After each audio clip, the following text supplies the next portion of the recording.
तर आज आपण बनवणार आहे कैरीची चटणी।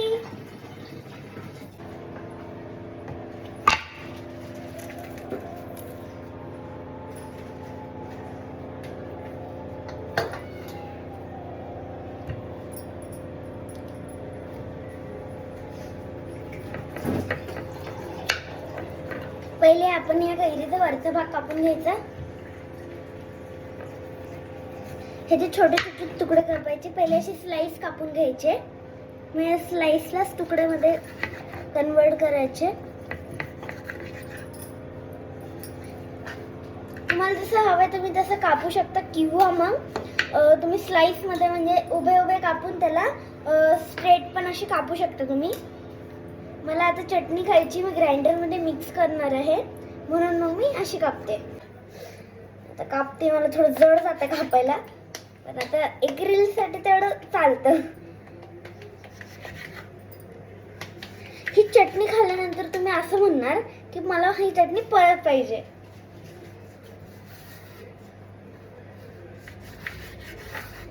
आणि एक गोष्ट विसरू नका, आपल्याला फॉलो करायचं आहे।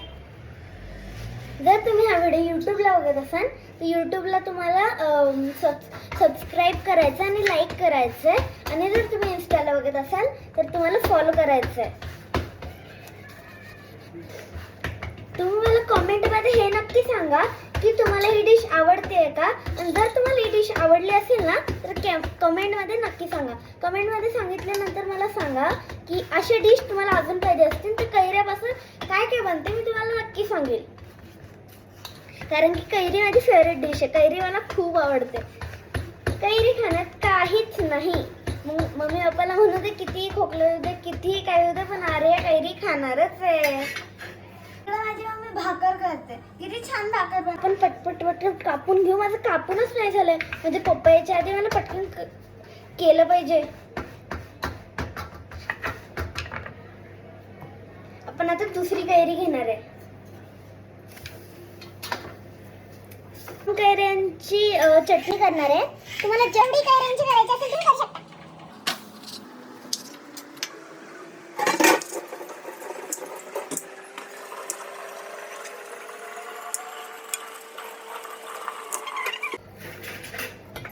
चला तर मग माझी एकच स्लाइस आहे।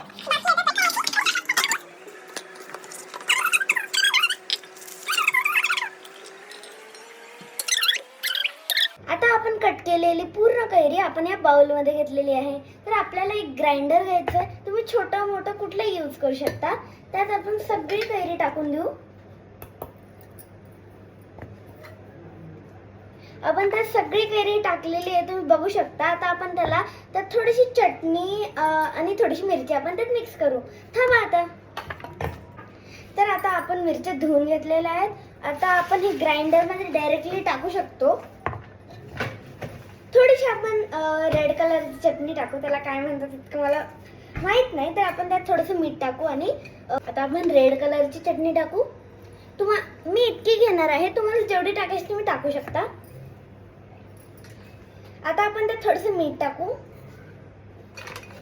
मी इतकं मीठ घेतलंय, तुम्हाला जेवढं चवेला येईल तेवढं तुम्ही घ्या। आता मी यात टाकलेलं आहे रेड कलरची चटणी आणि मीठ टाकलेलं आहे। आता मी त्यात थोडेसे जिरे टाकते, कारण की त्याला अजून छान चव येईल। आता आपण ग्राइंडरचं झाकण लावूया आणि ते ग्राइंड करूयात। ते मला तर ग्राइंड करता येत नाही, म्हणून माझी मम्मी करते।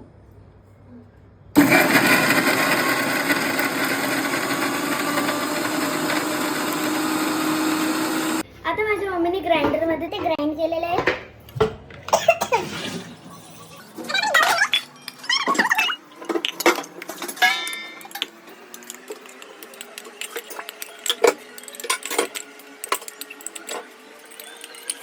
तर आता आपण ही चटणी काढून घेतलेली आहे, बघू शकता किती छान झाली आहे। आता आपण एक गोष्ट करूया, एक फायनल टचअप देऊ। आता आपण काय करायचं, एक भांडं घ्यायचंय, त्यात आपण थोडं तेल टाकू आणि तडका लावू। आपण गॅस ऑन केलाय, थोडासा बारीक राहू द्यायचा आपल्याला गॅस। त्यात आपण थोडंसं ऑइल टाकूया। तुम्ही जेवढी चटणी बनवणार आहे तेवढंच तुम्ही ऑइल टाकू शकता। मी जेवढी चटणी बनवली तेवढं मी ऑइल टाकलंय। आता त्याला थोडंसं आपण गरम होऊ देणार। आता आपण त्यात थोडीशी मोहरी टाकूया. आता आपण त्यात थोडीशी जिरे टाकूया, एकदम थोडेसे, कारण की आपण चटणीमध्ये आधी टाकलेले आहे. किती छान तडका लागलेला आहे ह्याला. आता तुम्ही याला मिक्स करा पटापटा.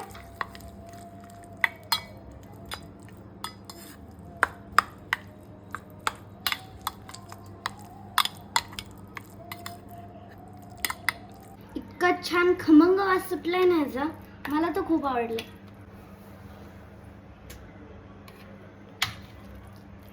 चला आता एक मस्तपैकी प्लेट घ्या आणि त्यात चपाती घ्या. मस्तपैकी एक प्लेट घेतली आहे मस्तपैकी. आता मी एक चपाती घेते. मी एक चपाती घेतले आणि मस्तपैकी त्यात चटणी टाकली. आपण एक ट्राय करू टेस्ट.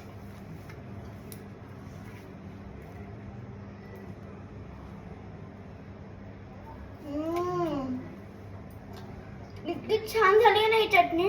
तुम्ही नक्की ट्राय करा आणि लाईक करणं आणि फॉलो करणं विसरू नका आणि कमेंट तर विसरूच नका. आणि जर तुम्हाला अशाच छान छान कैरीच्या मस्तपैकी डिशेस हवे असतील तर कमेंट करून मला नक्की सांगा.